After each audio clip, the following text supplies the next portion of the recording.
frightening. The idea that there are people around me that I can't see, but she can, it just drags up all the old horror stories of my teenage Sure, years. right. It's a fear factor that you had brought up before. Yeah, I think, I don't know how many horror movies I'd seen, but certainly the idea that there was someone there I couldn't see, I think you just immediately think the worst, and you think back to those awful movies that make you think the worst. Right. Yeah. And so I was kind of frightened, thinking, okay, who is it? And she just sort of shrugs her shoulders. There's lots of them, and then it sort of came to me. She said great granddad, and I said, oh, that one I latched on to because I was comfortable talking about great granddad. And he'd only died a couple of years earlier, just after my son Tom had been born, so she would have remembered him. And I said, really, so what does great granddad come to do? What does he come to say? And she just said, he just reads me stories at bedtime, and he plays games with me sometimes. He's there quite a lot. And he was actually over the years that followed. He was often visiting her, me, my son. It was really lovely, actually. And we were told that, as I understand it, it's not always that common, but he was actually given a role to play. He was given a job to do as a guide with us, which was apparently to keep me calm. Apparently I needed to be kept calm. Yeah, so that was his job. Yeah, but she would tell me things about other visitors, things, the way they died. And she would just announce this out of the blue, this man. She'd give me a name that is certainly not a name that I'd ever come across. It would be a name that wasn't very local. You kind of get to know the sort of surnames that are around, and this wasn't one of them. And I said, oh, tell me a bit more. Who is he? And she gave me his name, and she just said, well, he died in a car crash. And I was like, oh my goodness, and I sat there with my 4-year-old wondering, where do I go from here? I'm not sure I want to know anymore, because what if the next thing that comes out is completely inappropriate for her age? And, I was terrified at this. She wasn't bothered at all. She wasn't frightened. She wasn't frightened by the visitors. She certainly wasn't frightened by the topics they were raising.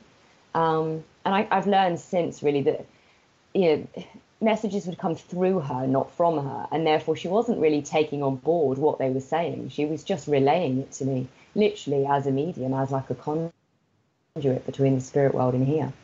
So, and she was never frightened, ever.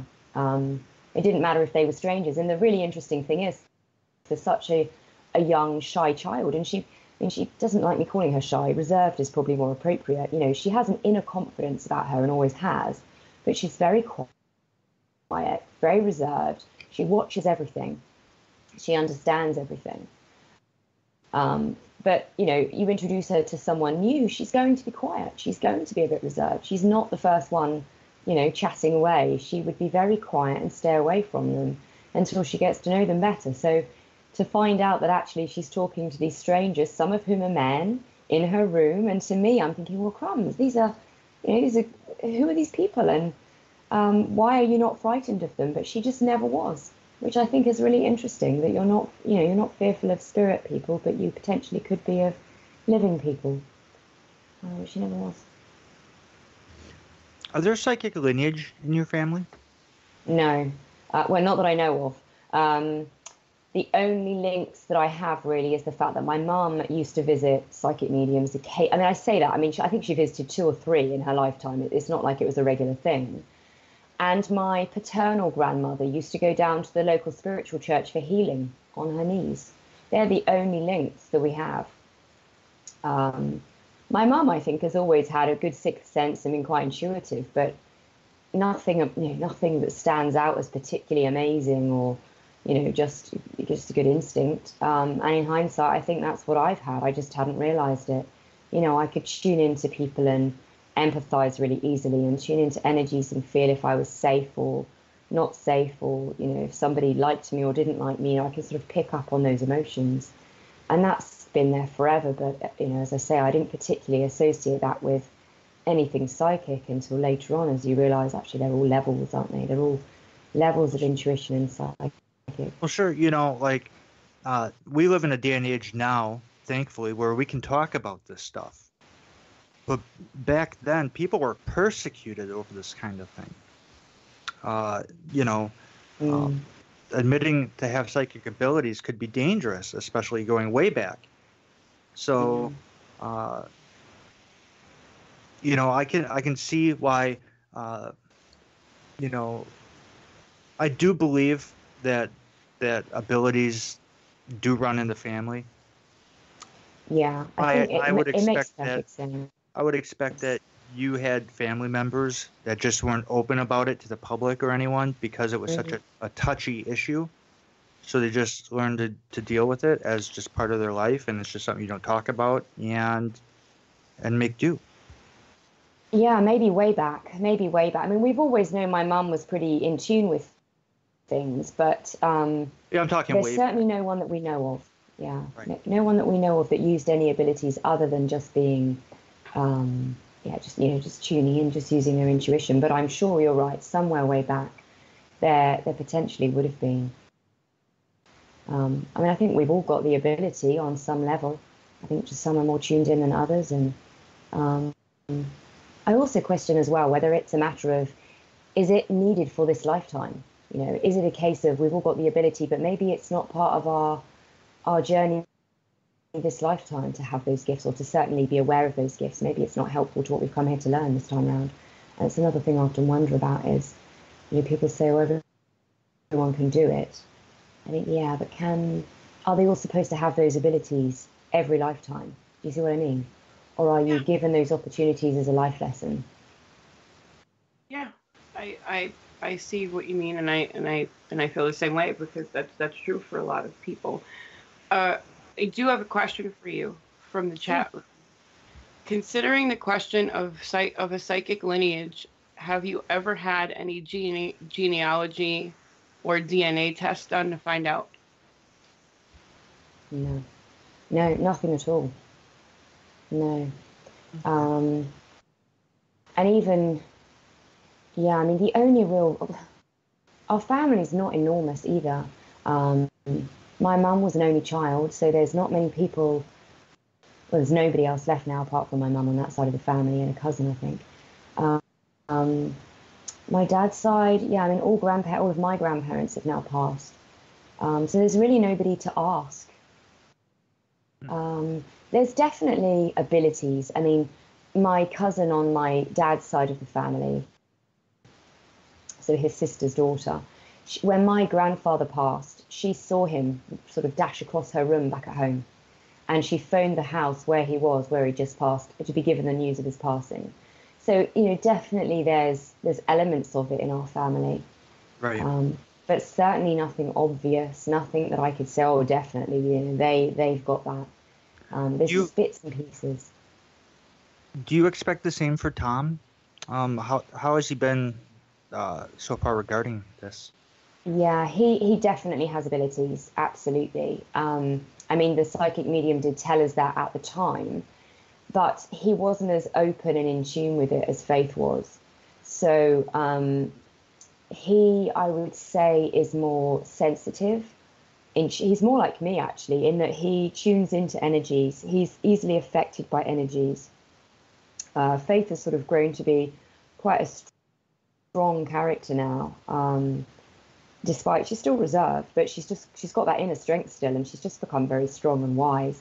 Whereas Tom is more sensitive, yeah, easily affected by the energies around him. He does see spirit occasionally, but it's not that often that he'll see them. He more senses them. He can tune into the fact they're there sometimes, particularly when he's frightened of them. That's usually when he tunes in, is when he's frightened. And not being able to see them, he tends to just react with fear. He's usually, I mean, there's been times when he knew that his granddad was there with him, and Faith has validated that. So he's not always scared, but yeah, most of the time I'd say he would be more frightened of it. It sounds to me like he's got a combination of clairsentience and empath. Yeah, totally. I would agree with that, definitely. I mean, to have what he has and to be able to feel so deeply. Yeah, yeah. I mean, It's I think that bit's definitely where I can relate to him because I have very similar. And for me, that's been really helpful in my work as a homeopath because I can feel what's wrong with the patient before they've even said it. there's cases where I see people and they're giving me their story, and I'm sat there thinking, there's something else. I know there's something else. I can feel there's more to it than this. And I can often feel the emotion that they're not able to verbalize. And then when I mention it and I say, look, I'm feeling this, I can sort of tune in and feel this for me. And they say, well, actually, and then out it comes, whatever's happened, that's the root of why they're unwell. And I've been doing that for a while, but That's yeah, I recognize that now. Yeah, that's part of being empath too, and being empathic. I mean, when you're empathic, I explain it to people when they ask me, because I do get questions a lot from people, what it's like to be an empath, how they're picking up people's emotions.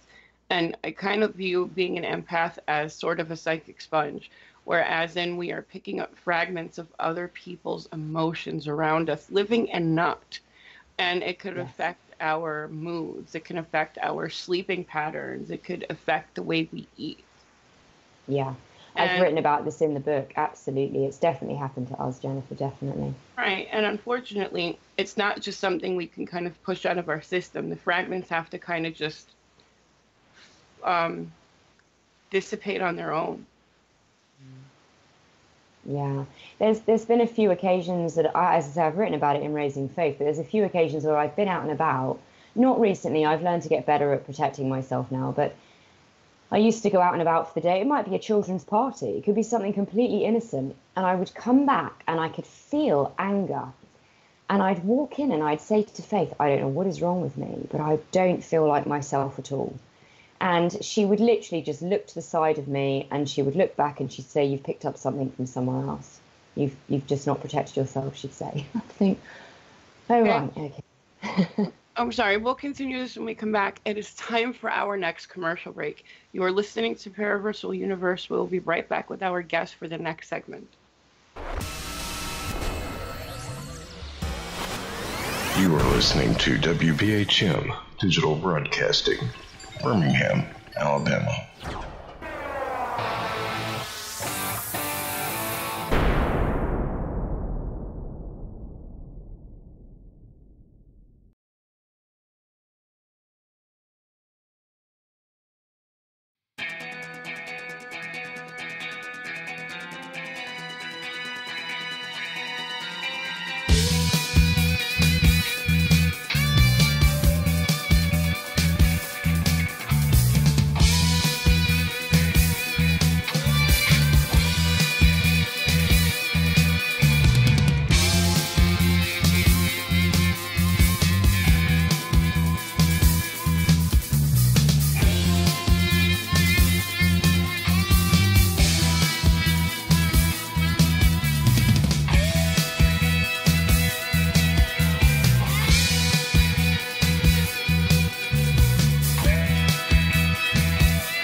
Thank you for listening to WBHM Digital Broadcasting out of Birmingham, Alabama. The time is 45 minutes after the hour.